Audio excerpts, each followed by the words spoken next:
ವೀಕ್ಷಕರೇ, ಕಾವೇರಿ ವಿಚಾರದಲ್ಲಿನ ಇವತ್ತಿನ ಮೇಜರ್ ಬೆಳವಣಿಗೆಗಳನ್ನು ನೀವು ಗಮನಿಸಿದೆ. ಇವತ್ತು ಇದ್ದಂತಹ CWMA ಕಾವೇರಿ ವಾಟರ್ ಮ್ಯಾನೇಜ್ಮೆಂಟ್ ಅಥಾರಿಟಿಯ ಮೀಟಿಂಗ್ನಲ್ಲಿ ಮತ್ತೊಮ್ಮೆ ಕನ್ನಡಿಗರಿಗೆ ಅನ್ಯಾಯ ಆಗಿದೆ ಅನ್ನುವಂಥ ಕೂಗು ಮಂಡ್ಯದ ರೈತರಲ್ಲಿ ಮಾರ್ದನಿಸ್ತಾ ಇದೆ. ಇದರ ಹೋರಾಟ ಮತ್ತೊಂದು ಹಂತಕ್ಕೆ ಹೋಗ್ತಾ ಇದೆ. ಮಂಡ್ಯ ಭಾಗದಲ್ಲಿ, ಶ್ರೀರಂಗಪಟ್ಟಣ ಭಾಗದಲ್ಲಿ, ಮೈಸೂರು ಭಾಗದಲ್ಲಿ, ಬೆಂಗಳೂರು ಭಾಗದಲ್ಲೂ ಕೂಡ ರೈತ ಸಂಘಟನೆಗಳು ಮತ್ತು ಕನ್ನಡ ಪರ ಹೋರಾಟಗಾರರು ಕೂಡ ಕೈ ಜೋಡಿಸಿ ಬೃಹತ್ ಪ್ರತಿಭಟನೆಯ ಎಚ್ಚರಿಕೆಯನ್ನು ಕೊಡ್ತಾ ಇದ್ದಾರೆ. ಈಗ ಸರ್ವಪಕ್ಷ ಸಭೆಯನ್ನು ಕೂಡ ಕರೆಯಲಾಗಿದೆ. ಭಾನುವಾರ DK ಶಿವಕುಮಾರ್ ಅವರು ಸರ್ವಪಕ್ಷ ಸಭೆಯನ್ನ ಕರೆದು ಅದರಲ್ಲಿ ಮುಂದಿನ ಕಾನೂನು ರೀತಿಯ ಹೋರಾಟ ಮಾಡೋ ವಿಚಾರಕ್ಕೆ ಸಂಬಂಧಪಟ್ಟಂತ ಚರ್ಚೆಗಳು ಆಗುತ್ತೆ ಅಂತ. ಆದರೆ ವಿಚಾರ ಏನು ಅಂತಂದ್ರೆ, ನಮ್ಮ ಹತ್ರ ಕುಡಿಯೋದಕ್ಕೆ ನೀರಿಲ್ಲ, ಈಗ ತಮಿಳುನಾಡಿಗೆ ನೀರು ಬಿಡೋದು ಹೆಂಗೆ ಅನ್ನುವಂಥ ಪ್ರಶ್ನೆ ಇಡೀ ರಾಜ್ಯದ ರೈತರ ಒಂದು ಪ್ರಶ್ನೆ. ಆದರೆ ಅದಕ್ಕೆ ಉತ್ತರ ಇಲ್ಲ. ಯಾಕೆಂದ್ರೆ CWMA ಕರೆದಂತಹ ಮೀಟಿಂಗ್ನಲ್ಲಿ CWRC ಕೊಟ್ಟಂತ ಆದೇಶವನ್ನ ಪಾಲಿಸಬೇಕು.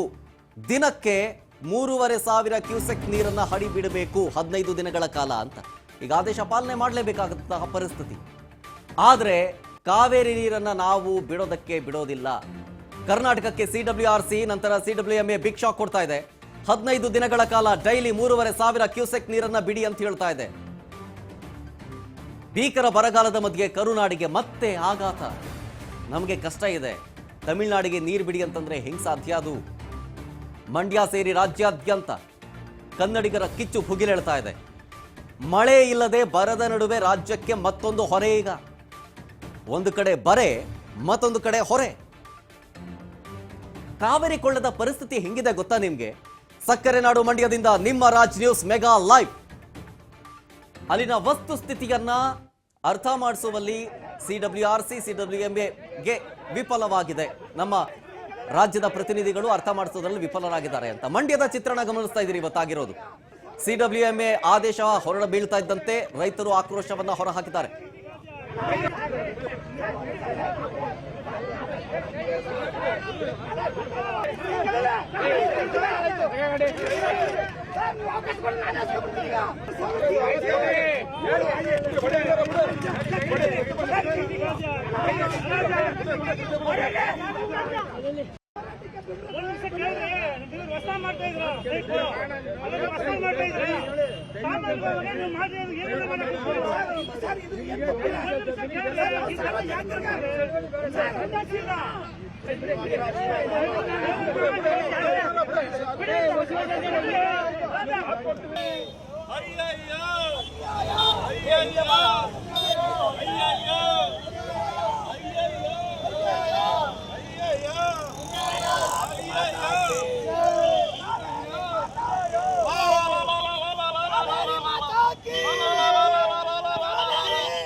ನೋಡಿ, CWRC ಆದೇಶ ಹೊರಡಿಸಿದ್ದ ವಿಚಾರಕ್ಕೆ ಸಂಬಂಧಪಟ್ಟಂತೆ ಸರ್ಕಾರ ಮೇಲ್ಮನವಿ ಸಲ್ಲಿಸೋದಕ್ಕೆ ಮುಂದಾಯಿತು.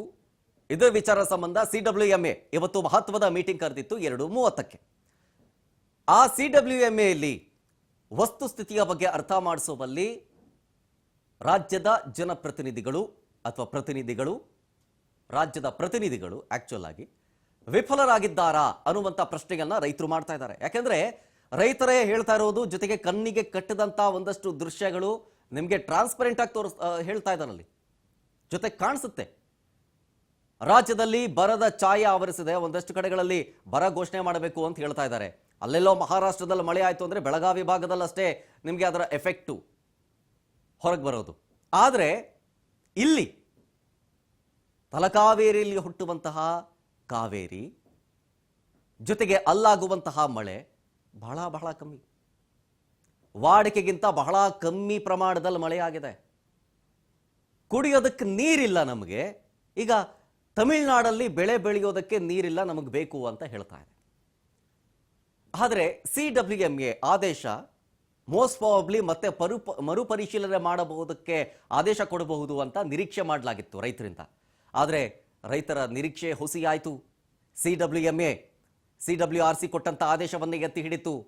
ಡೈಲಿ 3,500 ಕ್ಯೂಸೆಕ್ ನೀರನ್ನು ಹರಿಬಿಡಬೇಕು ಅಂತ. ಹಾಗಾಗಿ ರೈತರ ಆಕ್ರೋಶದ ಕಟ್ಟೆ ಹೊಡಿತಾ ಇದೆ. ಬೃಹತ್ ಹೋರಾಟದ ಎಚ್ಚರಿಕೆಯನ್ನ ಕೊಡ್ತಾ ಇದ್ದಾರೆ.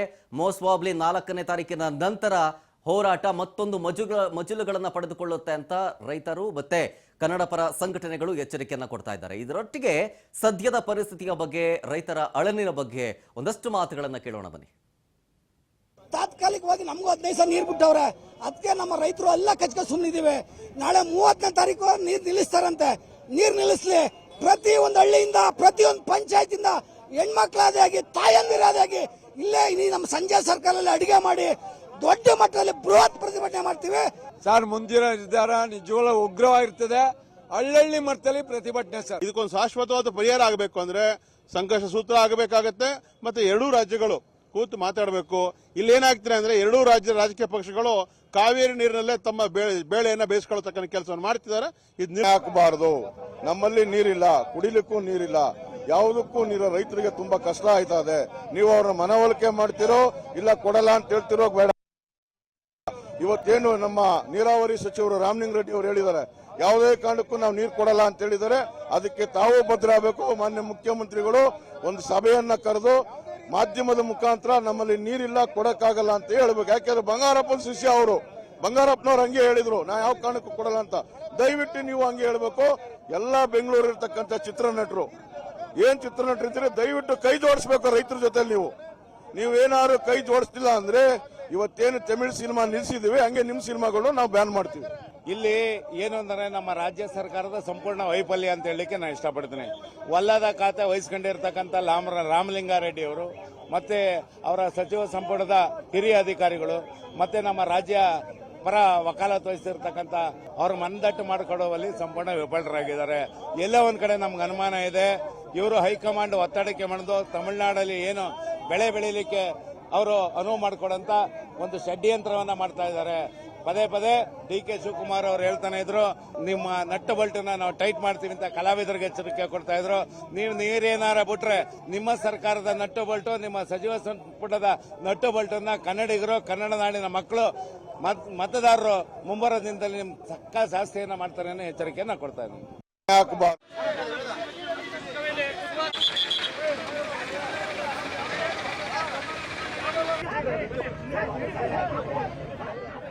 ನೋಡಿ, ಇದು ರೈತರ ಆಕ್ರೋಶದ ಕಟ್ಟೆ ಹೊಡಿತಾ ಇದೆ. ಯಾಕೆಂದರೆ CWRC ಬಂದು ನಿಮಗೆ ಟೆಕ್ನಿಕಲ್ ಕಮಿಟಿ ತಾಂತ್ರಿಕವಾಗಿ ಪರಿಶೀಲನೆ ಮಾಡುತ್ತೆ, ಶಿಫಾರಸು ಮಾಡುತ್ತೆ.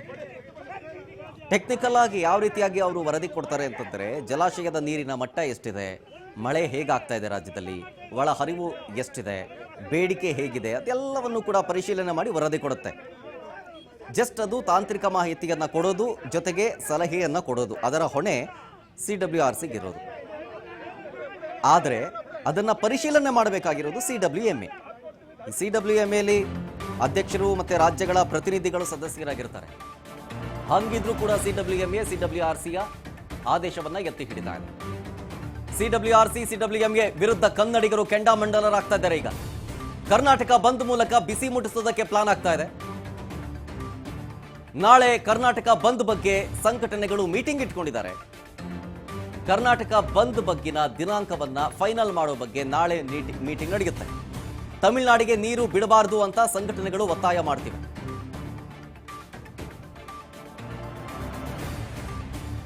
ರಾಜ್ಯದಲ್ಲಿ ಈ ಕಾವೇರಿ ಹೋರಾಟದ ಕಿಚ್ಚು ಮತ್ತೊಂದು ಮಜಲುಗಳನ್ನು ಪಡ್ಕೊಳ್ತಾ ಇದೆ. CWRC ಆದೇಶ ಹೊರಗೆ ಬರ್ತಾ ಇದ್ದಂತೆಯೇ ಆಕ್ರೋಶದ ಜ್ವಾಲೆ ದಗದಗನೆ ಹೊತ್ತಿ ಉರಿತಾ ಇತ್ತು. ಈಗ CWRC ಆದೇಶವನ್ನು CWMA ಎತ್ತಿ ಹಿಡಿದ ತಕ್ಷಣ ಮತ್ತೊಂದು ಹಂತ ಪಡ್ಕೊಳ್ತಾ ಇದೆ. CWMA ವಿರುದ್ಧ ರೈತರು ಮುಗಿ ಬೀಳ್ತಾ ಇದ್ದಾರೆ, ಆಕ್ರೋಶವನ್ನ ಹೊರ ಹಾಕ್ತಾ ಇದ್ದಾರೆ. ಜೊತೆಗೆ ನೀವೇನಾದ್ರೂ ಮಾಡ್ಕೊಳ್ಳಿ, ನಾವಂತೂ ನೀರು ಬಿಡೋದಿಲ್ಲ ಅಂತ ರೈತರು ಆಕ್ರೋಶವನ್ನ ಹೊರಹಾಕೋದರ ಜೊತೆಗೆ ಕಿಡಿಕಾರ್ತಾ ಇದ್ದಾರೆ. ಕರ್ನಾಟಕಕ್ಕೆ ಇದು ಮತ್ತೊಂದು ಶಾಕ್. ಅದು ನಿರೀಕ್ಷೆಯೂ ಕೂಡ ಇತ್ತು. ಯಾಕೆಂದ್ರೆ ಮೇಲಿಂದ ಮೇಲೆ ಕರ್ನಾಟಕಕ್ಕೆ ಹಿನ್ನಡೆ ಆಗುತ್ತೆ, ತಮಿಳುನಾಡು ಪರವಾಗಿಯೇ ಯಾವತ್ತೂ ಕೂಡ ತೀರ್ಪು ಹೊರಗೆ ಬರ್ತಾನೆ ಇರುತ್ತೆ ಅನ್ನೋದು ರಾಜ್ಯದ ರೈತರ ಒಂದು ಪ್ರಶ್ನೆ. ಈಗ ಅದೇ ನಿಜವಾಗ್ತಾ ಇದೆ ಅಂತ.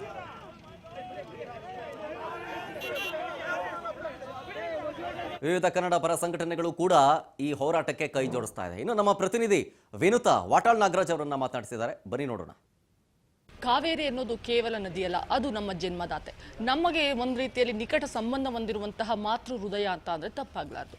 ಇನ್ನು ನಮ್ಮ ಕನ್ನಡ ನೆಲ, ನುಡಿ, ಸಂಸ್ಕೃತಿ ಯಾವತ್ತಿಗೂ ಕೂಡ ನಮ್ಮ ಒಂದು ಕೇಂದ್ರ ಸರ್ಕಾರ ಮಲತಾಯಿ ಧೋರಣೆಯನ್ನು ಅನುಸರಿಸಿಕೊಂಡು ಬಂದಿದೆ ಅನ್ನುವಂತಹ ವಿಚಾರ ಸಾಕಷ್ಟು ಆಕ್ರೋಶಕ್ಕೆ ಕಾರಣವಾಗಿರುವಂಥದ್ದು. ಇದೀಗ ಮತ್ತೊಮ್ಮೆ ಕಾವೇರಿಯ ವಿವಾದ ತಲೆದೂರಿರುವಂಥದ್ದು. ಇದಕ್ಕೆ ಸಂಬಂಧಪಟ್ಟಂತೆ ನಾಳೆ ಒಂದು ಪ್ರಮುಖವಾದ ಸಭೆಯನ್ನು ವಾಟಾಳ್ ನಾಗರಾಜ್ ಅವರ ನೇತೃತ್ವದಲ್ಲಿ ಎಲ್ಲ ಕನ್ನಡ ಪರ ಹೋರಾಟಗಾರರು ಕೂಡ ಸೇರಿ ಮಾಡ್ತಾ ಇರುವಂಥದ್ದು. ಇದಕ್ಕೆ ಸಂಬಂಧಪಟ್ಟಂತೆ ಹೆಚ್ಚಿನ ಮಾಹಿತಿಯನ್ನು ತಿಳಿಸ್ಕೊಡೋದಕ್ಕೆ ಇವತ್ತು ನಮ್ಮ ಜೊತೆ ವಾಟಾಳ್ ನಾಗರಾಜ್ ಸರ್ ಕೂಡ ಇರುವಂಥದ್ದು. ಬನ್ನಿ ಅವ್ರನ್ನ ಮಾತನಾಡ್ತೋಣ. ಸರ್, ನಾಳೆಯ ಒಂದು ಸಭೆಯಲ್ಲಿ ಯಾವೆಲ್ಲ ತೀರ್ಮಾನಗಳನ್ನು ಮಾಡಲಾಗುತ್ತೆ ಮತ್ತು ಯಾರೆಲ್ಲ ಭಾಗವಹಿಸ್ತಿದ್ದಾರೆ? ಈಗ ನಾಳೆ ಕನ್ನಡ ಒಕ್ಕೂಟದ ಎಲ್ಲ ಮುಖಂಡರುಗಳು ಭಾಗವಹಿಸ್ತೀವಿ. ಬೇರೆ ಎಲ್ಲ ಸಮಗ್ರ ಕನ್ನಡಿಗರೆಲ್ಲ, ಕನ್ನಡ ಸಂಘಟನೆಗಳೆಲ್ಲ ಭಾಗವಹಿಸ್ತಾರೆ. ನಾಳೆ ಮುಂದಿನ ಹೋರಾಟದ ಬಗ್ಗೆ ನಿರ್ಧಾರ ಮಾಡ್ತೀವಿ. ಹೋರಾಟ ತೀವ್ರವಾಗಿರುತ್ತೆ. ನಮಗೆ ನೀರಿಲ್ಲ, ಅವರು ನೀರು ಬಿಡೋ ಪ್ರಶ್ನೆನೇ ಇಲ್ಲ. ಆದ್ದರಿಂದ ಹೋರಾಟ ಅನಿವಾರ್ಯ. ಸರಿ, ಪ್ರತಿ ಬಾರಿಯೂ ಕೂಡ ನಮ್ಮ ಸರ್ಕಾರ ಏನು ಮಾಡ್ತಾನೆ, ಸುಪ್ರೀಂ ಕೋರ್ಟ್ ಆದೇಶ ಮಾಡಿದಾಗ, ಜೊತೆಗೆ ಏನು ಕಾವೇರಿ ನಿಯಂತ್ರಣ ಮಂಡಳಿ ಅವರು ಆದೇಶ ಮಾಡಿದ ತಕ್ಷಣ ನೀರು ಬಿಡೋದಕ್ಕೆ ಮುಂದಾಗುತ್ತೆ. ಅವ್ರು ಕೇಳೋದೊಂದೇ ಆದೇಶ ಆಗಿದೆ, ನಾವು ನೀರು ಬಿಡ್ತೀವಿ ಅಂತ. ಬಟ್ ಇದೀಗ ನಮಗೆ ಸಮಸ್ಯೆ ಆಗಿರುವಂಥದ್ದು, ಕನ್ನಡಿಗರಿಗೆ ಕುಡಿಯೋಕ್ಕೆ ನೀರಿಲ್ಲ. ಬಟ್ ಇಂತಹ ಸಂದರ್ಭದಲ್ಲಿ ನೀರು ಬಿಡೋದು ಎಷ್ಟರ ಮಟ್ಟಿಗೆ ಸರಿ? ಸರ್ಕಾರಕ್ಕೆ ಏನು ಹೇಳ್ತೀರಾ? ಅದನ್ನೇ ನಾ ಹೇಳೋದು. ಅವರು ಆದೇಶ ಮಾಡಬೇಕಾದ್ರೆ ಅವರ ಆದೇಶ ಜಾರಿ ಆಗಬೇಕು. ಆ ರೀತಿಯಾಗಿ ತೀರ್ಪು ಕೊಡಬೇಕು. ನೀರೇ ಇಲ್ಲದೆ ಇದ್ರು ನೀರು ಬಿಡಿ ಅಂದ್ರೆ ನೀರೇ ಎಲ್ಲಿ ನೀರು ಬಿಡೋದು? ಅದರಿಂದ ಆದೇಶಕ್ಕೂ ಗೌರವ ಬರಬೇಕು, ಆದೇಶಕ್ಕೂ ಶಕ್ತಿ ಬರಬೇಕು, ಆದೇಶವನ್ನು ನಾವು ಪಾಲಿಸಬೇಕು. ಆ ರೀತಿ ಆದೇಶ ಕೊಟ್ಟರೆ ನಾವು ತಯಾರಾಗಿದ್ದೀವಿ. ನಮಗೆ ನೀರಿಲ್ವೇ? ಅದರಿಂದ ನಿಮ್ಮ ಆದೇಶ ನಾವೇನು ತಿರಸ್ಕಾರ ಅಲ್ಲ, ಆಗೋದಿಲ್ಲ. ನಿಮ್ಮ ಆದೇಶ ಜಾರಿ ಮಾಡೋಕ್ಕೆ ಆಗೋದಿಲ್ಲ. ಸರ್ಕಾರ ಕಳೆದ 15 ದಿನದ ಹಿಂದೆ ಕಾವೇರಿಯ ಒಂದು ನೀರಾವರಿ ಪ್ರದೇಶದಲ್ಲಿ ಯಾರೆಲ್ಲ ಇದ್ದಾರೆ ಅವರಿಗೆ ಬೆಳೆ ಬೆಳೆಯೋದಕ್ಕೆ ಪರ್ಮಿಷನ್ ಅನ್ನು ಕೊಟ್ಟಿರಲಿಲ್ಲ. ಕಾವೇರಿ ನೀರು ಕಡಿಮೆ ಇರೋದ್ರಿಂದ ಯಾರು ಕೂಡ ಬೆಳೆಯನ್ನು ಬೆಳಿಬಾರ್ದು ಅಂತ ಒಂದು ಆದೇಶವನ್ನು ಹೊರಡಿಸಿತ್ತು. ಸೊ ಇದೀಗ ಕಾವೇರಿ ನೀರನ್ನು ತಮಿಳುನಾಡಿಗೆ ಬಿಡೋದಕ್ಕೆ ನಮ್ಮ ಸರ್ಕಾರ ಒಪ್ಪುತ್ತಾ ಅಥವಾ ಏನು ಮಾಡಬಹುದು? ಇಲ್ಲ, ಒಪ್ಪಂಗೆ ಕಾಣಲ್ಲ ನನಗೆ. ನೋಡೋಣ ಅದೇನು ಈಗ ಶಿವಕುಮಾರ್, DK ಶಿವಕುಮಾರ್ ಮೊದಲು ಇದ್ದ ವಿಚಾರವೇ ಬೇರೆ. ಈಗ ಮುಖ್ಯಮಂತ್ರಿ ಆಗಿರೋದ್ರಿಂದ ಜವಾಬ್ದಾರಿ ಜಾಸ್ತಿ. ಜವಾಬ್ದಾರಿಯಿಂದ ಅವರು ಕಳ್ಕೊಳ್ಳೋಕ್ಕಾಗೋದಿಲ್ಲ. ಆ ದೃಷ್ಟಿಯಿಂದ ರಾಜ್ಯದ ಹಿತಕ್ಕೆ ಒಂದು ಸ್ವಲ್ಪ ಧಕ್ಕೆ ಬಂದರು. ಅವರ ಅಧಿಕಾರಕ್ಕೆ ಅಪಾಯ ಇದೆ. ಆ ದೃಷ್ಟಿಯಿಂದ ಕರ್ನಾಟಕ ಹಿತವನ್ನು ಕಾಪಾಡಲೇಬೇಕಾಗತ್ತೆ. ಪ್ರತಿ ಬಾರಿ ಕಾವೇರಿ ವಿವಾದ ಬಂದಾಗಲೂ ಕೂಡ ಇದೇ ರೀತಿ ಹೋರಾಟಗಳು ನಡೆಯುತ್ತೆ, ಒಂದಷ್ಟು ವಾದ ವಿವಾದಗಳಾಗುತ್ತೆ, ಚರ್ಚೆಗಳಾಗುತ್ತೆ. ಬಟ್ ಇದಕ್ಕೆ ಶಾಶ್ವತ ಪರಿಹಾರ ಅನ್ನೋದು ಯಾವಾಗ ಸಿಗುತ್ತೆ ಸರ್? ಇದು ಶಾಶ್ವತ ಪರಿಹಾರ ಅಂದರೆ ನಿಸರ್ಗ. ಬಿಸಿಲು ಸಿಕ್ಕಾಪಟ್ಟೆ ಬರುತ್ತೆ, ನೀರೆಲ್ಲ ಖಾಲಿಯಾಗಿ ಹೋಗುತ್ತೆ. ಆಮೇಲೆ ಮಳೆ ವಿಪರೀತ ಬರುತ್ತೆ, ತೀರಾ ಹೆಚ್ಚಿನ ಪ್ರವಾಹಗಳು ಹೊರಗಡೆ ಹೋಗುತ್ತೆ. ಅದರಿಂದ ನಿಸರ್ಗವನ್ನು ನೋಡಿಕೊಂಡು, ನಮಗೆ ನೀದಿಯೇ ಇಲ್ವಾ ಅದನ್ನು ನೋಡಿಕೊಂಡು ಎಲ್ಲ ಅಂಶಗಳನ್ನು ಪರಿಗಣಿಸಿ ಒಂದು ತೀರ್ಮಾನಕ್ಕೆ ಬರಬೇಕಾಗತ್ತೆ. ಕರವೇ ನಾರಾಯಣಗೌಡರು ನಿನ್ನೆ ಒಂದು ಮಾತನ್ನ ಹೇಳಿದ್ರು, ಕರವೇ ನಾರಾಯಣಗೌಡರು ಒಂದು ಮಾತನ್ನ ಹೇಳಿದ್ರು, ಬಂದ್ ಒಂದೇ ಪರಿಹಾರ ಅಲ್ಲ ಅಂತ. ಸೊ ಹಾಗಾಗಿ ಬಂದಿಗೆ ಕರೆ ನೀಡೋದಾದ್ರೆ ಯಾವಾಗ ಮಾಡ್ತೀರಾ? ಅವ್ರು ಏನು ಹೇಳಿದ್ರು ನಾವು ಪ್ರೀತಿಯಿಂದ ಇದು ಮಾಡ್ತೀವಿ. ಅದೇನಿದು ಜಗಳಾಡಕ್ಕಾಗತ್ತೆ? ನಾವು ಅದು ಯಾವಾಗ ಬಂದ್ ಕರೆ ನೀಡುವಂಥದ್ದು ಅವ್ರ ಸಹಕಾರ ಇರುತ್ತೆ ಸರ್? ಅವ್ರ ಹತ್ರ ಮಾತಾಡಿದ್ದೇನಾದ್ರು ಇದೆಯಾ? ಅವ್ರ ಸಹಕಾರಿ ನಮಗೆ ನೇರವಾಗಿ ಬಂದು ಇಲ್ಲ ನಿಮ್ಗೆ ಸಹಕಾರ ಮಾಡಲ್ಲ ಅಂತೇಳಿ ನಮ್ಗೆ ಹಿಡ್ಕೊಂಡ್ಬಿಡ್ತಾರೆ ಅವರು. ಅದೇನಿಲ್ಲ, ಪಾಪ ಹೇಳಿದರೆ. ಈಗ ಅವ್ರು ಹೇಳಬೇಡಿ ಅಂತ ನಾವು ಹೇಳೋಕ್ಕಾಗಲ್ಲ. ಪ್ರಜಾತಂತ್ರ ವ್ಯವಸ್ಥೆ, ಅವ್ರು ಮಾತಾಡ್ತಾರೆ. ಆದರೆ ಅವ್ರಿಗೂ ಬೇರೆ ರೀತಿಯಲ್ಲಿ ಚಳವಳಿ ಮಾಡಬೇಕು ಅನ್ನುವ ಉದ್ದೇಶ ಅವ್ರಿಗೂ ಇದೆ. ನೋಡಿ, ಇದು ವಾಟಾಳ್ ನಾಗರಾಜ್ ಅವರ ಮಾತಾಗಿತ್ತು. ಜೊತೆಗೆ ಈ ಹೋರಾಟ ನನಗೆ 2002ರ ಒಂದು ಸಿಚುವೇಶನ್ ನೆನಪಿಸ್ತದೆ. ಆವಾಗ ಇಡೀ ಸ್ಯಾಂಡಲ್ವುಡ್ ನಿಂತ್ಕೊಂಡಿತ್ತು ಈ ವಿಚಾರಕ್ಕೆ, ಡಾಕ್ಟರ್ ರಾಜ್ಕುಮಾರ್ ಅವರಿಂದ ಹಿಡಿದು ಅವರ ನೇತೃತ್ವದಲ್ಲಿ. ಅದಾದಮೇಲೆ ಕಳೆದ 2-3 ವರ್ಷಗಳ ಹಿಂದೆಯೂ ಕೂಡ ಇದೇ ರೀತಿಯಾದ ಸಿಚುವೇಶನ್ ನಿರ್ಮಾಣ ಆದಾಗ ಈಗ ಬಹುದೊಡ್ಡ ಸ್ಟಾರ್ ಬಣವೇ, ಕನ್ನಡ ಸಿನಿಮಾ ರಂಗದ ಬಹುದೊಡ್ಡ ಸ್ಟಾರ್ ಗಣವು ಫುಲ್ ಈ ಹೋರಾಟದಲ್ಲಿ ಭಾಗಿಯಾಗಿತ್ತು. ಇಡೀ ಕಳೆದ 2-3 ವರ್ಷಗಳ ಹಿಂದೆ ಆದಂತಹ ಹೋರಾಟದಲ್ಲಿ ಇಡೀ ಒಂದು ಸಿನಿಮಾ ಇಂಡಸ್ಟ್ರಿನೇ ನಿಮಗೆ ಈ ಹೋರಾಟದಲ್ಲಿ ಭಾಗಿಯಾಗಿತ್ತು. ಅದನ್ನು ನೆನೆಸ್ಕೊಳ್ಬೋದು. ಜೊತೆಗೆ ಈಗ ಅದೇ ಹಂತಕ್ಕೆ ಹೋಗುತ್ತಾ ಈ ಒಂದು ಹೋರಾಟ ಅಂತ ನೋಡಿ. ರೈತರ ಒಂದು ಹೋರಾಟದ ಹಾದಿ ಯಾವ ರೀತಿಯಾಗಿದೆ ಅಂತಂತಂದರೆ, ಯಾವುದೇ ಕಾರಣಕ್ಕೂ ನೀರನ್ನು, ಕಾವೇರಿ ನೀರನ್ನು ತಮಿಳುನಾಡಿಗೆ ಹರಿಸೋದಕ್ಕೆ ಬಿಡಲೇಬಾರದು ಅಂಥೇಳಿ ನೋಡಿ, ಕಾವೇರಿ ಹರಿಯೋ ಜಾಗಕ್ಕೆ ಹೋಗಿ ಆ ನೀರಿನಲ್ಲೇ ಇದ್ದು ರೈತ ಬಾವುಟವನ್ನು ಹಾರಿಸ್ತಾ ಆಕ್ರೋಶವನ್ನು ಹೊರಹಾಕ್ತಾ ಇರೋದು. ಮಂಡ್ಯ ಸೇರಿ ರಾಜ್ಯದಾದ್ಯಂತ ಹೋರಾಟಗಳು ಭುಗಿಲೇಳ್ತಾ ಇದೆ. ಮಂಡ್ಯ, ಶ್ರೀರಂಗಪಟ್ಟಣ, ಮೈಸೂರು, ಜೊತೆಗೆ ಬೆಂಗಳೂರಿನಲ್ಲೂ ಕೂಡ ವಿವಿಧ ಕನ್ನಡ ಪರ ಸಂಘಟನೆಗಳು ಹೋರಾಟಕ್ಕೆ ಇಳಿತಾ ಇದೆ. ಮೋಸ್ಟ್ ಪ್ರಾಬಬ್ಲಿ ಈ ನಾಳೆ ನಡೆಯುವಂಥ ಮಹತ್ವದ ಮೀಟಿಂಗ್ನಲ್ಲಿ ಕನ್ನಡ ಪರ ಸಂಘಟನೆಗಳು ಕರ್ನಾಟಕ ಬಂದ್ಗೆ ಕರೆ ಕೊಡೋದಕ್ಕೆ ಡಿಸೈಡ್ ಮಾಡ್ತಾ ಇದೆ. ಅದರ ದಿನಾಂಕವನ್ನು ನಾಳೆ ಘೋಷಣೆ ಮಾಡ್ತಾರೆ ಅನ್ನೋದು ಒಂದು. ಮತ್ತೊಂದು ಕಡೆಯಲ್ಲಿ ಸುಪ್ರೀಂ ಕೋರ್ಟ್ ಮೆಟ್ಟಿಲೇರೋದಕ್ಕೆ ಸರ್ಕಾರವೂ ಕೂಡ ಮುಂದಾಗ್ತಾ ಇದೆ. ಸಿಡಬ್ಲ್ಯೂಎಂಎ ಆದೇಶದ ವಿರುದ್ಧ ಸರ್ಕಾರ ಕಾನೂನು ಸಮರ ಮಾಡೋದಕ್ಕೆ ಮುಂದಾಗ್ತಾ ಇದೆ. ಸರ್ವಪಕ್ಷ ಸಭೆ ನಡೆಸೋದಕ್ಕೂ ಕೂಡ ಸಿಎಂ ಡಿ ಕೆ ಶಿವಕುಮಾರ್ ಅವರು ಮುಂದಾಗಿದ್ದಾರೆ. ನಾ ಹೇಳಿದ್ನಲ್ಲ ಭಾನುವಾರ, ಕಾವೇರಿ ಪ್ರಾಧಿಕಾರದಿಂದ ಕರ್ನಾಟಕಕ್ಕೆ ಅನ್ಯಾಯವಾಗ್ತಾ ಇದೆ, ಸರ್ವಪಕ್ಷ ಸಭೆ ಬಳಿಕ ನೀರು ಬಿಡುವ ಬಗ್ಗೆ ತೀರ್ಮಾನವಾಗುತ್ತೆ. ಸದ್ಯಕ್ಕಂತೂ ಕಾವೇರಿ ನೀರು ಬಿಡದೇ ಇರೋದಕ್ಕೆ ಸರ್ಕಾರ ನಿರ್ಧಾರ ಮಾಡಿದೆಯಾ? ಹಾಗಾದ್ರೆ ಸರ್ವಪಕ್ಷ ಸಭೆ ಭಾನುವಾರ ಕರೀತಾರೆ ಅಂತಂದ್ರೆ ಅಲ್ಲಿ ತನಕ ನೀರು ಬಿಡದೇ ಇರೋದಕ್ಕೆ ತೀರ್ಮಾನ ಮಾಡ್ತಾರ? ಈ ಹೋರಾಟದ ಮಧ್ಯೆ ಬಿಸಿ ತಟ್ಟಿಸುವಂತ ಸಿಚುವೇಶನ್ನ ಮಧ್ಯದಲ್ಲಿ 3ನೇ ತಾರೀಕು ವಿಜಯ್ ಅವರು ಕರ್ನಾಟಕಕ್ಕೆ ಬರ್ತಾರಾ ಇಲ್ವಾ? ಪೂರ್ವ ನಿಗದಿಯಂತೆ ವಿಧಾನಸೌಧಕ್ಕೆ ಬರಬೇಕಾಗಿತ್ತು. ಅದಕ್ಕೆ ಬೇಕಾದಂಥ ತಯಾರಿಗಳನ್ನ ನಿನ್ನೆಯಿಂದಲೂ ಕೂಡ ಮಾಡಿಕೊಂಡಿದ್ರು. ಈ ಒಂದು ಹೋರಾಟದ ಬಿಸಿಯ ಮಧ್ಯೆ ವಿಜಯ್ ಅವರು 3ನೇ ತಾರೀಕು ಬೆಂಗಳೂರಿನ ವಿಧಾನಸೌಧಕ್ಕೆ ಬರ್ತಾರಾ ಅನ್ನೋ ಅನುಮಾನ ಅಂತೂ ಕಾಡ್ತಾ ಇದೆ.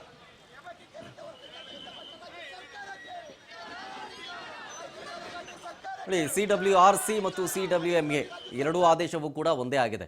ಸುಪ್ರೀಂ ಕೋರ್ಟ್ ಮೆಟ್ಟಿಲೇರಬೇಕು ಅಂತ ಹೇಳಿ ಸರ್ಕಾರ ಮುಂದಾಗ್ತಾ ಇದೆ. ಸುಪ್ರೀಂ ಕೋರ್ಟೇ ರಚನೆ ಮಾಡಿದಂತಹ CWMA ಈಗ ಅದು ನಿಮಗೆ ಒಂದೇ ತಕ್ಕಡಿಯಲ್ಲಿ ತೂಗುವಂತಹ ನಿರ್ಧಾರಗಳಾಗಿರುತ್ತೆ. ಸುಪ್ರೀಂ ಕೋರ್ಟ್ ಮೆಟ್ಟಿಲೇರಿದಾಗ ನಿಮಗೆ ಪರಿಶೀಲನೆ ಮಾಡಿ ಅಂತ ಬರುತ್ತಾ, ಅಥವಾ CWMA ಏನು ಹೇಳುತ್ತೋ ಅದೇ ಫೈನಲ್ ಹೇಳುತ್ತಾ, ಅದು ಗೊತ್ತಿಲ್ಲ. ಸೊ ಹಾಗಾಗಿ ಆ ವಿಚಾರವನ್ನಂತೂ ಕಾದು ನೋಡಬೇಕಾಗುತ್ತೆ. ಬಟ್ ರೈತರು ಒಕ್ಕೊರಲಿಂದ ಹೇಳ್ತಾ ಇರೋದು ಒಂದೇ, ನಾವಂತೂ ನೀರು ಬಿಡೋದಿಲ್ಲ ಅಂತ ಹೇಳಿ. ಇದಕ್ಕೆ ಸಂಬಂಧಪಟ್ಟಂತೆ ಬೆಳಗ್ಗೆಯಿಂದಲೂ ಕೂಡ ನಿಮ್ಮ ರಾಜ್ ನ್ಯೂಸ್ ಗ್ರೌಂಡ್ ರಿಪೋರ್ಟ್ ಮಾಡ್ತಾ ಇದೆ. ಸಕ್ಕರೆ ನಾಡು ಮಂಡ್ಯದಿಂದ ರಾಜ್ ನ್ಯೂಸ್ ಮೆಗಾ ಲೈವ್ ಅನ್ನ ಮಾಡ್ತಾ ಇರೋದು. ಜೊತೆಗೆ ಮಂಡ್ಯದಲ್ಲಿ ಆಗ್ತಾ ಇರುವಂತಹ ಬೆಳವಣಿಗೆಗಳು ಅಥವಾ ರೈತ ಪ್ರತಿಭಟನೆಗಳು ಯಾವ ರೀತಿ ಸಾಗ್ತಾ ಇದೆ ಅನ್ನುವಂಥ ಡೀಟೇಲ್ಸ್ ಅನ್ನ ನಿಮ್ಮ ಮುಂದೆ ಇಡ್ತಾ ಇದೆ. ಇದರ ಜೊತೆಗೆ ರೈತ ಹೋರಾಟಗಾರರು ಒಂದಷ್ಟು ಜನ ನಮ್ಮ ಜೊತೆಗೆ ಮಾತನಾಡಿದ್ದಾರೆ. ರಾಜ್ ನ್ಯೂಸ್ ಜೊತೆಗೆ ಕುರುಬೂರು ಶಾಂತಕುಮಾರಿಂದ ಹಿಡಿದು ಹಲವು ರೈತ ಪರ ಸಂಘಟನೆಯ ಹೋರಾಟಗಾರರು ನಮ್ಮ ಜೊತೆಗೆ ಮಾತಾಡಿದ್ದಾರೆ.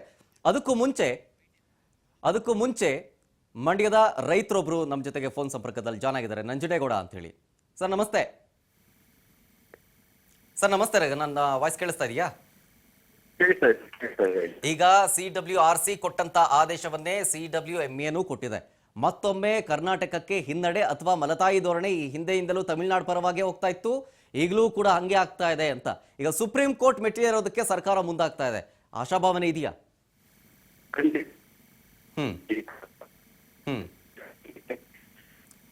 ನಂಜುಂಡೇಗೌಡ್ರೆ, ನೆಟ್ವರ್ಕ್ ಸಿಗ್ತಿಲ್ಲ, ಸ್ವಲ್ಪ ಮನೆಯಿಂದ ಹೊರಗಡೆ ಬಂದು ಮಾತಾಡ್ತೀರಾ ಒಂಚೂರು?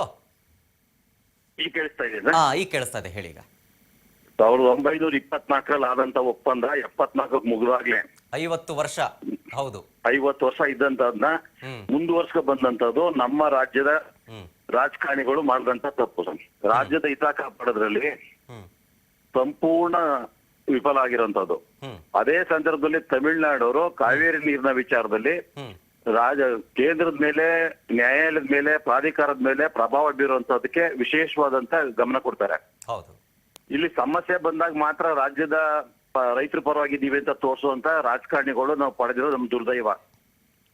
ನಿರಂತರವಾಗಿ ನಮ್ಮ ನಾಳದಂತವ್ರು ಪ್ರಜೆಗಳೇ ಪ್ರಭುಗಳು ಅಂತ ಹೇಳುವಂತ ಪ್ರಜಾತಂತ್ರದಲ್ಲಿ ಅವ್ರ ಮಾತ್ರ ರಾಜಮಹಾರಾಜರು ಆಯ್ತಾ ಇದಾರೆ. ಇನ್ನೇ ಮೈಸೂರು ಮಹಾರಾಜರು ಕಟ್ಟಿದಂತ ಅಣೆಕಟ್ಟೆಯಿಂದ ಬೇಸಾಯ ಮಾಡ್ತಿರೋದು ನಾವು ಸಮೃದ್ಧಿಯಾಗಿದೆ ಅಂತ 25-30 ವರ್ಷದಿಂದ ರೈತರ ಬದುಕು ಇವತ್ತು ಕಷ್ಟಕ್ಕೆ ಸಿಕ್ಕಿದೆ, ಆತ್ಮಹತ್ಯೆ ಕಡೆ ಹೋಗ್ತಾ ಇದ್ವಿ ನಾವು. ನಮ್ಮ ಪರಿಸ್ಥಿತಿ ದಿನದಿಂದ ಅಧೋಗತಿಗೆ ನಮ್ಮನ್ನ ಆಳ್ತಿರುವಂತ ಎಲ್ಲಾ ರಾಜಕೀಯ ಪಕ್ಷಗಳ ಲೋಪ, ರಾಜ್ಯದ ಹಿತದೃಷ್ಟಿನೇ ಇಲ್ಲ ಇವ್ರಿಗೆ. ಮತ್ತೆ ಒಂದು ಪ್ರಾಧಿಕಾರದಲ್ಲಿ ಯಾರೇ ಒಬ್ಬ ದಡ್ಡ ಇದ್ರು ಪ್ರಾಧಿಕಾರಕ್ಕೆ ಮಂದಟ್ ಮಾಡೋದ್ರಲ್ಲಿ ಸಂಪೂರ್ಣ ವಿಫಲ ಆಗಿದ್ದಾರೆ. ಉದಾಹರಣೆಗೆ ನಿಮ್ಗೆ ಸುಮಾರು 5-6 ತಿಂಗಳಿಂದ ಮೇಕೆದಾಟೋದು ಕೇಂದ್ರ ಸರ್ಕಾರ ಪರ್ಮಿಷನ್ ಕೊಡ್ಸಿ ಅಂತ ಹೇಳಿ ಕಾಂಗ್ರೆಸ್ನ ಎಲ್ಲಾ ಮುಖಂಡರು ಅಧಿಕಾರದಲ್ಲಿ ಅಂತ ಹೇಳ್ತಿದ್ರು. ಪರ್ಮಿಷನ್ ಅಗತ್ಯ ಇಲ್ಲ ಅಂತಂದ್ರು. ಅಗತ್ಯ ಇಲ್ಲ ಅಂದ್ರು. ಆದ್ರೆ ಅದು ಮಾಹಿತಿ ಕಾವೇರಿ ಪ್ರಾಧಿಕಾರದಲ್ಲಿ ನಡೆದಂತ ವಿಚಾರದಲ್ಲಿ ಇತ್ತು. ಅದನ್ನ ಇವ್ರು ಗಮನಿಸಿಲ್ಲ ಅಂದ್ರೆ ಅಂತ ಗಮನನೇ ಕೊಡದೆ ಇರುವಂತ ನಮ್ಮನ್ನ ಆಳುವಂತ ವ್ಯಕ್ತಿಗಳಿಂದ ನಾವು ನ್ಯಾಯ ಹೆಂಗ್ ನಿರೀಕ್ಷೆ ಮಾಡ್ತೀವಿ? ರೈತರ ಬಗ್ಗೆ ಜನರ ಬಗ್ಗೆ ಅವ್ರಿಗೆ ಚಿಂತನೆನೇ ಇಲ್ಲ ಅಂತ ನೀವ್ ಹೇಳ್ತೀರಿ. ಇಲ್ವೇ ಇಲ್ಲ. ಅವರು ಆಸ್ತಿ ಹೆಂಗ್ ವೃದ್ಧಿ ಆಗ್ಬೇಕು, ಅದಕ್ಕೆ ಟ್ಯಾಕ್ಸ್ ಮತ್ತೊಂದು ಅವಾಯ್ಡ್ ಮಾಡ್ಕೊಂಡು ಯಾವುದೇ ಇಕ್ಕಟ್ಟಿಗೆ ಸಿಗದಂತೆ ತನಿಖೆಗೆ ಸಿಗದಂತೆ ನಾವು ಬಚಾವಾಗದ ಹೆಂಗೆ ಅನ್ನೋದಕ್ಕೆ ಅವ್ರೆಲ್ಲಾ ತಂತ್ರಗಾರಿಕೆ ಮಾಡ್ತಾರೆ. ಅವರು ಅವ್ರ ಮಕ್ಕಳು ಅವ್ರ ವಂಶಸ್ಥರು ಬೆಳೆಯುವಂತ ವ್ಯವಸ್ಥೆ ಇರೋದ್ರಲ್ಲಿ ಅದೇ ಸಂದರ್ಭದಲ್ಲಿ ಈಗ ಈಗೊಬ್ಬ ಸಾಮಾನ್ಯ ರೈತರ ಮಗ, ನಮ್ ತಾತ ನಮ್ ತಂದೆ ಅನುಭವಿಸಿದಂತ ಬೇಸಾಯನ ನಾನು ಅನುಭವಿಸ್ತಿದ್ದೀನಿ ನೀರ್ನ ಬಳಸ್ಕೊಂಡು. ಇವತ್ ನನ್ ಮಕ್ಳಿಗೆ ಏನ್ ಕೊಟ್ಟು ಹೇಳಿ, ಈ ಕಾವೇರಿ ನೀರು ಬರದಾಗಿದ್ದಾಗ್ಲು ನೀರ್ ಕೊರತೆ ಇದ್ದಾಗ್ಲು ನೀರ್ನ ಬಿಡಿ ಅಂತ ಹೇಳ್ತಾರಲ್ಲ, ನೀರ್ನ ಬಿಟ್ರೆ ನಾ ಬದುಕದಂಗೆ. ಈಗ ನಮ್ಮ ಮುಖ್ಯಮಂತ್ರಿ ಹೇಳ್ತಾರೆ ಯಾವುದೇ ಕಾರಣಕ್ಕೂ ಹೊಸ ಬೆಳೆ ಒಡ್ಬೇಡಿ ಅಂತ. ಸ್ವಾಮಿ, ನಾನು ಹೊಸ ಬೆಳೆ ಒಡ್ಡೋದು ಹೊಸ ಬೆಳೆ ಹಾಕೋದು ಎರಡನೇ ಪ್ರಶ್ನೆ. ಈಗಾಗ್ಲೇ 10-11 ತಿಂಗಳು ಕಬ್ಬು ಸುಮಾರು 1 ಲಕ್ಷ ಎಕರೆಲಿದೆ. 1000ಕ್ಕಿಂತಲೂ ಹೆಚ್ಚಿನ ಕೋಟಿ ಮೌಲ್ಯದ ಕಬ್ಬಿದೆ. ತೆಂಗಿನ ತೋಟಗಳು ಮತ್ತೊಂದು 100 ಎಕರೆ ಇದೆ. ಇದ್ರ ಸಂರಕ್ಷಣೆ ಮಾಡೋದಕ್ಕೆ ಪ್ರಾಧಿಕಾರದ ಮುಂಭಾಗ ನೀವು ಉದಾಹರಣೆ ಕೊಟ್ಟಿದ್ದೀರಾ ಇಲ್ವಾ? ಇನ್ನು ಅಷ್ಟರ ಕಡೆ ನಿಮ್ ಗಮನನೇ ಇಲ್ವಲ್ಲ. ಒಟ್ಟಾರೆ ಇವ್ರದ್ದು ಆಮೇಲೆ ಅಧಿಕಾರಿಗಳು ಇದಾರಲ್ಲ, ಒಂದು 6 ತಿಂಗಳು 1 ವರ್ಷಕ್ಕೆ ಹೋಗ್ತಾರೆ. ಬಹುಶಃ ಪ್ರಾಧಿಕಾರದಲ್ಲಿ ನಡೆದಿರುವಂತ ವಿದ್ಯಮಾನಗಳು ದಾಖಲಾತಿಗಳು 2 ಲಾರಿಲಿ ಆಗ್ಬೋದು. ಅದನ್ನ ಒಂದು ಅಧ್ಯಯನ ಮಾಡುವಂತ ಒಂದು ತಂಡ, ಯಾವುದೇ ಪಕ್ಷ ಬರ್ಲಿ ಸರ್ಕಾರ ಬರ್ಲಿ, ಆ ತಂಡ ಇರ್ಬೇಕು. ನಿರಂತರವಾಗಿ ಕಾವೇರಿ ನೀರಿನ ಬಗ್ಗೆ ಆಯಾ ಸಂದರ್ಭಕ್ಕೆ ಬಳಸಬೇಕಾದಂತದ್ನ ಎಲ್ಲಾ ದಾಖಲಾತಿಗಳನ್ನ ಪರಿಶೀಲನೆ ಮಾಡುವಂತದ್ದು ರಾಜ್ಯ ಹಿತ ಕಾಪಾಡೋದಿದ್ರೆ ರಾಜ್ಯ ಸರ್ಕಾರ ಮಾಡ್ಬೇಕಿತ್ತು. ಇಲ್ಲಿವರೆಗಿರುವಂತ ಯಾವ ರಾಜ್ಯ ಸರ್ಕಾರನೂ ಮಾಡಿಲ್ಲ. ಇದು ಈ ಎಲ್ಲಾ ಲೋಪ ಇವ್ರು ಮಾಡ್ತಿರುವಂತ ಜನ ವಿರೋಧಿ ಕೃತ್ಯ ಇದೆಯಲ್ಲ, ಅದು ಕಾರಣ ಆಗಿರುವಂತದ್ದು. ಸರ್, ಪ್ರಜಾತಂತ್ರದಲ್ಲಿ ಪ್ರಜೆಗಳೇ ಪ್ರಭು ಅಂತಾರೆ. ಪ್ರಜೆಗಳು ದಿನಕ್ಕೆ ಆತ್ಮಹತ್ಯೆ ಕಡೆ ಹೋಯ್ತಾವ್ರೆ. ನಮ್ಮನ್ನ ನಾಳಕ್ ಬಂದರು ಸೇವಕರು ಅಂತ ಬಂದಿರುವಂತ ರಾಜಮಹಾರಾಜರು ಆಗ್ತಾವ್ರೆ. ಇದೊಂದು ವಿಪರ್ಯಾಸ ಅಲ್ವೇ? ಹಾಗಾದ್ರೆ ಡಿ.ಕೆ. ಶಿವಕುಮಾರ್ ಅವರು ಯಾವ ತರ ನಿರ್ಧಾರ ತಗೋಬೇಕಂತ ನಿಮ್ಮ ಒಂದು ಒತ್ತಾಯ? ಸರ್, ಡಿ.ಕೆ. ಶಿವಕುಮಾರ್ ಮತ್ತೊಬ್ರು ಈಗಾಗ್ಲೇ ತಗೊಳಕ್ಕೆ ನಮ್ ನಾಳೆ ಅಡಿಕೆ ಕಚೇರಿಗೆ ಸೇರ್ಸ್ಬಿಡವ್ರೆ. ಏನೋ ಒಂದು ಸುಪ್ರೀಂ ಕೋರ್ಟ್ಗೋ ಮತ್ತೊಂದೋ ಕಣ್ಣೋಸೋ ತಂತ್ರ ಮಾಡಿ ಇಲ್ಲ ವಿಧಿನೇ ಇಲ್ಲ ನೀರ್ ಬಿಡ್ಬೇಕು. ಸುಪ್ರೀಂ ಕೋರ್ಟ್ ಹೋಗ್ಬೇಕಾದ್ರೆ ಕೆಲವು ಪ್ರಮಾಣ ಬರ್ಬೇಕು, ಅದು ಹೋಗ್ಬಿಟ್ಟು ಕೇಳದ ನಮ್ಮ ನಿಲ್ಸಿ ಅಂತ ಹೇಳದ ಅಂತ. ಸರ್, ಒಂದು ಆ ಸಮಿತಿ ಇದೆಯಲ್ಲ, ಆ ಸಮಿತಿ ಬಂದು ಅಧ್ಯಯನ ಮಾಡ್ಲಿ. ಇಲ್ಲಿ ಸಮಿತಿ ನಮ್ಮಲ್ಲಿ ಮತ್ತೆ ನಿಮ್ಗೆ ಸ್ಪಷ್ಟಪಡಿಸ್ತೀನಿ, ತಮಿಳ್ನಾಡಿನ ವಿರೋಧಿಗಳು ನಾವಲ್ಲ. ತಮಿಳ್ನಾಡು ಮತ್ತೆ ನಾವು ಅಣ್ಣ ತಮ್ಮಂದ್ರು ಹಂಚ್ಕತೀವಿ. ಇಲ್ಲಿರೋ ನೀರ್ನ ತಗೋಬೇಕು ಅನ್ನೋದು ಬಂದಾಗ ನಮ್ ರಕ್ಷಣೆ ಮಾಡ್ಕೊಳ್ಳಿಲ್ಲ ಅಂದ್ರೆ, ನಮ್ ರಕ್ಷಣೆ ಮಾಡುವಂತ ಸರ್ಕಾರ ಮಾಡ್ಲಿಲ್ಲ ಅಂದ್ರೆ, ಡಿ.ಕೆ. ಶಿವಕುಮಾರ್ ಇರ್ಬೋದು, ಅದು ಇನ್ನೊಂದ್ ಪ್ಲೇಸ್ ಅಲ್ಲಿ ಯಾರೋ ಇರ್ಬೋದು. ಈಗ ನಾವು ಡಿ.ಕೆ. ಶಿವಕುಮಾರ್ ವ್ಯಕ್ತಿಗತವಾಗಿ ಮಾತಾಡ್ತಿಲ್ಲ. ನಮ್ಮನ್ನ ಆಳಂತವ್ರು ಲೋಪನ್ ಬಗ್ಗೆ ನಮ್ ಸಿಟ್ಟು ನೋವು ಅಷ್ಟೇ. ನೋಡೋಣ, ಈಗ ಭಾನುವಾರ ಸರ್ವಪಕ್ಷ ಸಭೆ ಇದೆ, ನೋಡೋಣ ಅಲ್ಲಿ ಏನು ಡಿಸೈಡ್ ಮಾಡ್ತಾರೆ ಅಂತ ಹೇಳಿ. ಥ್ಯಾಂಕ್ ಯು ನಂಜುಂಡೇಗೌಡರೆ ಎಷ್ಟೊತ್ತು ರಾಜ್ ನ್ಯೂಸ್ ಜೊತೆಗೆ ಮಾತನಾಡೋದಕ್ಕಾಗಿ. ರೈತರ ಮಾತು ಇದು. ಇದರ ಜೊತೆಗೆ ಒಂದಷ್ಟು ಜನ ರೈತ ಮುಖಂಡರು ಕೂಡ ನಮ್ಮ ಜೊತೆಗೆ ಮಾತಾಡಿದ್ರು. ಕುರುಬೂರು ಶಾಂತಕುಮಾರ್ ಅವರು ಕೂಡ ನಮ್ಮ ಜೊತೆಗೆ ಮಾತನಾಡಿದ್ರು. ಅವ್ರು ಹೇಳಿದ್ದೇನು ಬನ್ನಿ ತೋರಿಸ್ತೀನಿ. ತೀರ್ಪನ್ನು ಕೊಟ್ಟಿದ್ದಾರೆ. ರಾಜ್ಯ ಸರ್ಕಾರ ಯಾವುದೇ ಕಾರಣಕ್ಕೂ ಆ ತೀರ್ಪನ್ನು ಒಪ್ಪಬಾರದು, ಆ ತೀರ್ಪನ್ನು ಧಿಕ್ಕರಿಸಬೇಕು, ಸರ್ವೋಚ್ಚ ನ್ಯಾಯಾಲಯಕ್ಕೆ ಮನವಿಯನ್ನು ಸಲ್ಲಿಸಬೇಕು. ಯಾಕೆ ಅಂತ ಹೇಳಿದ್ರೆ, ನಮ್ಮ ಭಾಗದಲ್ಲಿ 2 ತಿಂಗಳಿಂದ ಮಳೆಯಾಗಿ ಬರಗಾಲದಿಂದ ತತ್ತರಿಸೋಗಿದ್ದಾರೆ ರೈತರು ಬೆಳೆ ನಿಂತಿರ್ತಕ್ಕಂಥ ಕಬ್ಬು ಬಾಳೆ ಬೆಳೆಗಳು ಒಣಗೋಗಿದೆ. ರೈತರು ಸಂಕಷ್ಟದಲ್ಲಿದ್ದಾರೆ. ಈಗ ನೀರು ಬಿಟ್ಬಿಟ್ರೆ ವಾಪಸ್ ತರಲಿಕ್ಕಾಗಲ್ಲ. ಕುಡಿಯೋ ನೀರು ಸಂಕಷ್ಟ ಅನುಭವಿಸುವಂಥ ಪರಿಸ್ಥಿತಿ ನಿರ್ಮಾಣ ಆಗಿದೆ. ಇವತ್ತಾನೆ ಬೆಂಗಳೂರು ನೀರು ಸರಬರಾಜು ಮಂಡಳಿಯವರು ನೀರನ್ನು ಮಿತವಾಗಿ ಬಳಸಬೇಕು, ನೀರನ್ನು ಬಿಡಲಿಕ್ಕೆ ಕಡಿಮೆ ಬಿಡ್ತೀವಿ ಅಂತೇಳಿ ಘೋಷಣೆ ಮಾಡಿದ್ದಾರೆ. ಇವೆಲ್ಲ ವಿಚಾರನ ರಾಜ್ಯ ಸರ್ಕಾರನೇ ಮಾಡಿರೋದ್ರಿಂದ ಮತ್ತೆ ನೀರು ಬಿಡ್ತೀವಿ ಅಂತ ಹೇಳಿದ್ರೆ ನಾವು ಯಾವುದೇ ಕಾರಣಕ್ಕೂ ಒಪ್ಪಲ್ಲ. ರಾಜ್ಯಾದ್ಯಂತ ಏನು ಕಾವೇರಿ ಅಚ್ಚುಕಟ್ಟು ಭಾಗದ ರೈತರು ನಾಳೆಯಿಂದ ಬೀದಿ ಇಳಿದು ಹೋರಾಟವನ್ನು ಮಾಡ್ತೀವಿ ಅನ್ನುವಂಥ ಎಚ್ಚರಿಕೆಯನ್ನು ಕೊಡಲಿಕ್ಕೆ CWRC ಕೊಟ್ಟಂತ ಆದೇಶವನ್ನ CWMಗೆ ಮೀಟಿಂಗ್ ಮಾಡಿ ಅದೇ ಆದೇಶವನ್ನ ಎತ್ತಿ ಹಿಡಿದಿದೆ. ನಾನು ಹೇಳ್ತಾ ಇದ್ದೆ, ಹಾಗಾದ್ರೆ CWMಗೆ ಹೇಳಿದ್ದೆ ಫೈನಲ್ಲ, ಅವ್ರು ಹೇಳ್ದಂಗೆ ನಾವು ಕೇಳಬೇಕಾ, ಕೇಳಲಿಲ್ಲ ಅಂದ್ರೆ ಏನಾಗುತ್ತೆ ಅಂತ. ಇದು CWMಗೆ ರಚನೆ ಆಗಿದ್ದು ಸುಪ್ರೀಂ ಕೋರ್ಟ್ನ ಅಂಡರಲ್ಲಿ ಆಗಿರೋದ್ರಿಂದಾಗಿ ನಿರೀಕ್ಷೆ ಇರುತ್ತೆ ಫಾಲೋ ಮಾಡಲೇಬೇಕು ಅನ್ನೋದಲ್ಲ, ನಿರೀಕ್ಷೆ ಅಂತೂ ಇದ್ದೇ ಇರುತ್ತೆ. ಇಫ್ ಇನ್ ಕೇಸ್ ಅದರಲ್ಲಿ ಏನಾದರೂ ಆಕ್ಷೇಪ ಇದ್ದರೆ ನೀವು ಸುಪ್ರೀಂ ಕೋರ್ಟ್ನಲ್ಲಿ ಅರ್ಜಿಯನ್ನು ಸಲ್ಲಿಸ್ಬೋದು. ಯಾವ ಕಾರಣ ಕೊಟ್ಟು ಮಳೆ ಕೊರತೆ ಇದೆ ರಾಜ್ಯದಲ್ಲಿ, ಡ್ಯಾಮ್ಗಳಲ್ಲಿ ಎಷ್ಟು ಮಟ್ಟ ನೀರಿದೆ, ಬಿಟ್ಟರೆ ನಮಗೆ ಮಳೆ ಬರಲಿಲ್ಲ ಅನ್ನೋದಾದರೆ, ಮುಂದಿನ ಹಲವು ದಿನಗಳಲ್ಲಿ ಮಳೆ ಆಗಲಿಲ್ಲ ಅನ್ನೋದಾದರೆ ನಮಗೆ ನೀರಿನ ಅಭಾವ ಯಾವ ರೀತಿಯಾಗಿ ಆಗುತ್ತೆ, ಎಷ್ಟು ಬಳಕೆ ಮಾಡ್ತೀವಿ, ಎಲ್ಲೆಲ್ಲಿಗೆ ನೀರು ಸರಬರಾಜಾಗುತ್ತೆ, ಯಾವ್ಯಾವ ಪ್ರದೇಶಕ್ಕೆ ನೀರು ಸಪ್ಲೈ ಆಗುತ್ತೆ, ಅದೆಲ್ಲವನ್ನು ಕೂಡ ಕೋರ್ಟ್ಗೆ ಮನವರಿ ಮಾಡಿಕೊಟ್ರೆ ಮತ್ತು ಮರುಪರಿಶೀಲನೆ ಮಾಡಿ ಅನ್ನೋ ಆರ್ಡರ್ ಕೊಡುತ್ತೆ. ಸೊ ಈಗ ವಾದ ಏನು ಕರ್ನಾಟಕದ್ದು ಮತ್ತು ತಮಿಳುನಾಡದ್ದು, ಏನೇನು ವಾದ ನಿಮ್ಮ ಮುಂದೆ ಇಡ್ತೀನಿ. ಬೆಂಗಳೂರು ಮೈಸೂರಿಗೆ ಕುಡಿಯುವ ನೀರು ಬೇಕು ಅಂತ ಕರ್ನಾಟಕದ ವಾದ ಆಗಿದ್ರೆ, ಜೊತೆಗೆ ಬೆಳೆ ಬೆಳೆಯೋದಕ್ಕೆ ತಮಿಳುನಾಡಲ್ಲಿ ನಮಗೆ ನೀರು ಬೇಕು, ಅಗತ್ಯವಾದಂಥ ನೀರು ಕರ್ನಾಟಕದ ಬಳಿ ಇದೆ, ನಮ್ಮ ಪಾಲಿನ ನೀರನ್ನು ನಮಗೆ ಕೊಟ್ಬಿಡಿ, ನಮ್ಮ ಪಾಲಿನ ನೀರನ್ನು ಈಗಲೇ ಕಡಿಮೆ ಕೊಟ್ಬಿಟ್ಟಿದ್ದಾರೆ ಅಂತ ಅವರು ಕೇಳ್ತಿದ್ದಾರೆ. ಮಳೆ ಕಡಿಮೆ ಆದರೆ ಮೊದಲು ನಮಗೆ ಸಂಕಷ್ಟ ಬರೋದು ಅಂತ. ಆದರೆ ಇಲ್ಲಿ ಕಾವೇರಿ ನೀರು ನಂಬಿ ಬೆಳೆ ಬೆಳೆಯಲಾಗ್ತಾ ಇದೆ ನಮ್ಮದು ಅಂತ. ನಮಗೆ ನೀರಿಲ್ಲ, ತಮಿಳುನಾಡಿಗೆ ಹೆಂಗೆ ಕೊಡೋದು ಅನ್ನೋದು ಕರ್ನಾಟಕ ವಾದ ಆದರೆ, KRS ನೀರು ಬರಲಿಲ್ಲ ಅಂತಂದರೆ ಮೆಟ್ಟೂರು ಡ್ಯಾಮ್ ಖಾಲಿ ಆಗುತ್ತೆ ಅನ್ನೋದು ತಮಿಳುನಾಡಿನ ವಾದ. ಮಳೆ ಆಧಾರದ ಮೇಲೆ ನೀರು ಹಂಚಿಕೆ ಆಗಬೇಕು ಅಂತ ಕರ್ನಾಟಕ, ಸಂಕಷ್ಟದ ಸೂತ್ರದ ಆಧಾರದ ಮೇಲೆ ನಮಗೆ ಕೊಡಬೇಕು ಮೊದಲು ನೀರು ಅನ್ನೋದು ಇವ್ರದ್ದು. ಕಡಿಮೆ ಮಳೆ ಬಂದಿದೆ ರೀ, ನೀರು ಕುಡಿಯೋದಕ್ಕೆ ನೀರಿಲ್ಲ, ಇನ್ನು ನಾವೇಂಗೆ ಕೊಡೋದು ಅಂತ ಇವ್ರು ಹೇಳಿದ್ರೆ, ಅಂದರೆ ಕರ್ನಾಟಕದ ವಾದ ಆದರೆ, ಮತ್ತೊಂದು ಕಡೆ ತಮಿಳುನಾಡವರು ಹೇಳ್ತಾ ಇದ್ದಾರೆ, ಅಥವಾ ತಮಿಳುನಾಡಿನ ವಾದ ಏನು ಅಂತಂತಂದರೆ, ಆದೇಶವನ್ನು ಪಾಲನೆ ಮಾಡಿ. ಇಷ್ಟೇ ಅವ್ರ ಮಾತು. ಯಾವುದೇ ಪ್ರಶ್ನೆ ಕೇಳಿ, ನಮ್ಮ ಹತ್ರ ಕುಡಿಯೋದಕ್ಕೆ ನೀರಿಲ್ಲ, ನಿಮ್ಗೆ ಹೆಂಗೆ ಕೊಡೋದು ಅನ್ನೋದು ಕರ್ನಾಟಕ ವಾದ. ಮತ್ತೆ ಮಳೆ ಕಡಿಮೆ ಆಗಿದೆ, ಬರಗಾಲದ ಪರಿಸ್ಥಿತಿ ಬಂದಿದೆ, ನೀರು ಕೊಡೋದಕ್ಕಾಗಲ್ಲ ಅಂತ ಯಾವುದೇ ಒಂದಷ್ಟು ಆಕ್ಷೇಪವನ್ನು ಅಥವಾ ವಾದವನ್ನು ಹೇಳಿದ್ರು ಕೂಡ ತಮಿಳುನಾಡಿನ ವಾದ ಒಂದೇ ಕಡೆ ವಾಲ್ತಾ ಇರೋದು, ಆದೇಶವನ್ನು ಪಾಲನೆ ಮಾಡಿ ಅಂತ ಅಷ್ಟೇ. ಅಲ್ಲಿನ ಅವರ ಪರಿಸ್ಥಿತಿ ಏನು ಅಂತ ಹೇಳಿ ಅರ್ಥ ಮಾಡಿಸುವಂಥದ್ರಲ್ಲಿ ಯಾವುದೇ ರೀತಿಯ ಬೆಳವಣಿಗೆಗಳು ಮಾತ್ರ ತಮಿಳುನಾಡಿನಲ್ಲಿ ಇಲ್ಲ. ಈಗ ನಮ್ಮ ರಾಜ್ಯದಲ್ಲಿ ಬೆಳವಣಿಗೆಗಳು ಅಥವಾ ಪರಿಸ್ಥಿತಿಯನ್ನು ಅರ್ಥ ಮಾಡಿಸ್ಬೋದು.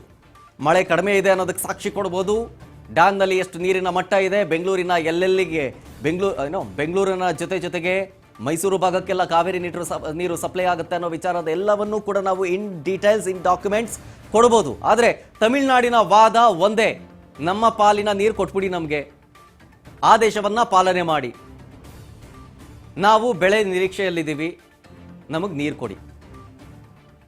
ನೀರು ಬರಲಿಲ್ಲ ಅಂತಂದರೆ ಮೆಟ್ಟೂರು ಡ್ಯಾಮ್ ಖಾಲಿ ಆಗುತ್ತೆ, ಸಂಕಷ್ಟ ಸೂತ್ರವನ್ನು ಕರ್ನಾಟಕ ಪಾಲಿಸ್ತಾ ಇಲ್ಲ. ಇದೆಲ್ಲವೂ ತಮಿಳುನಾಡಿನ ವಾದ. ಕರ್ನಾಟಕ ನ್ಯಾಯಾಧೀಕರಣದ ಆದೇಶವನ್ನು ಪಾಲಿಸಲಿ, ಇದು ತಮಿಳುನಾಡಿನ ವಾದ. ಅದಲ್ಲದೆ ಈಗ 3,500 ಕ್ಯೂಸೆಕ್ ನೀರನ್ನು 15 ದಿನಗಳ ಕಾಲ ಬಿಡಬೇಕು ಅಂತ ಏನು ಹೇಳಿದಾರಲ್ಲ, ಅದನ್ನೇ ಕಡಿಮೆ ಅಂತ ಹೇಳ್ತಾ ಇದೆ ತಮಿಳುನಾಡು. ನಮ್ಮ ಪಾಲಿಗೆ ಬರುವಂಥ ನೀರಲ್ಲಿ ಕಡಿಮೆ ಕೊಡ್ತಾ ಇದ್ದಾರೆ ಅಂತ, 3,500 ಕ್ಯೂಸೆಕ್ ನೀರು ಅದನ್ನು ಬಿಡೋದಕ್ಕೆ ನಮ್ಮ ಕೈಲಿ ಆಗಲ್ಲ ಅಂತ ಹೇಳ್ತಾ ಇದ್ರೆ ಅದೇ ಕಮ್ಮಿ ಅಂತ ಕೇಳ್ತಾ ಇದೆ ತಮಿಳುನಾಡು. ಮಳೆ ಆಧಾರದ ಮೇಲೆ ನೀರು ಹಂಚಿಕೆ ಆಗಬೇಕಲ್ವಾ, ಅದು ರೂಲ್ಸ್. ಆಕ್ಚುಯಲ್ ಆಗಿ ನಿಷ್ಪಕ್ಷಪಾತವಾದಂತಹ ವರದಿ ಅಂತ ಅಂದರೆ ಅದು. ಮಳೆ ಉತ್ತಮವಾಗಿದ್ರೆ, ಡ್ಯಾಮ್ ತುಂಬಿದ್ರೆ, ಸಾಕಾಗುವಷ್ಟು ನೀರಿತ್ತು ಅಂತಂತಂದ್ರೆ ಕೊಡ್ಬೋದು. ಕೊಡಲ್ಲ ಅಂತ ಯಾರೂ ಹೇಳಿಲ್ಲ ಇಲ್ಲಿ, ಕೊಡ್ತೀವಿ. ಆದರೆ ನಮಗಿದ್ರೆ ತಾನೇ ನಿಮಗೆ ಕೊಡೋದು ಅನ್ನೋದು ನಾನು ಹೇಳಿದ್ನಲ್ಲ, ನನ್ನ ಹತ್ರ 10 ರೂಪಾಯಿ ಇದ್ದರೆ 5 ರೂಪಾಯಿ ನಿಮ್ಗೆ ಈಸಿಯಾಗಿ ಕೊಡ್ಬೋದು, ಇನ್ನು 5 ರೂಪಾಯಿ ನಾನು ಹೆಂಗೋ ಏನೋ ಖರ್ಚು ಮಾಡ್ಕೊಂಡು ಇರ್ಬೋದು. ನನ್ನ ಹತ್ರ ಇರೋದೇ 5 ರೂಪಾಯಿ ಅಂತಂದರೆ ನಿಮ್ಗೆ 5 ರೂಪಾಯಿ ಕೊಟ್ಬಿಟ್ಟು ನಾನೇನು ಮಾಡೋಣ, ಕೈ ಕಾಲಿಗೆ ಇಟ್ಕೊಂಡು ಕೂಡ್ಕೊಳ್ಳೋಣ. ಇದು ಕರ್ನಾಟಕದ ವಾದ. ಆದರೆ ನೋಡೋಣ, ಭಾನುವಾರ ಸರ್ವಪಕ್ಷ ಸಭೆ ಇದೆ, ಸುಪ್ರೀಂ ಕೋರ್ಟ್ಗೆ ಇದೇ ವಿಚಾರಕ್ಕೆ ಸಂಬಂಧಪಟ್ಟಂತೆ ಅರ್ಜಿ ಹಾಕಬೇಕು ಅನ್ನುವಂಥ ತೀರ್ಮಾನವನ್ನು DK ಶಿವಕುಮಾರ್ ಅವರು ತಗೊಳ್ಳಿಕ್ಕಿದ್ದಾರೆ ಅನ್ನುವಂಥ ಮಾಹಿತಿ. ನೋಡೋಣ ಸರ್ವಪಕ್ಷ ಸಭೆ ಭಾನುವಾರ ಏನೇನಾಗುತ್ತೆ ಅಂತ ಹೇಳಿ.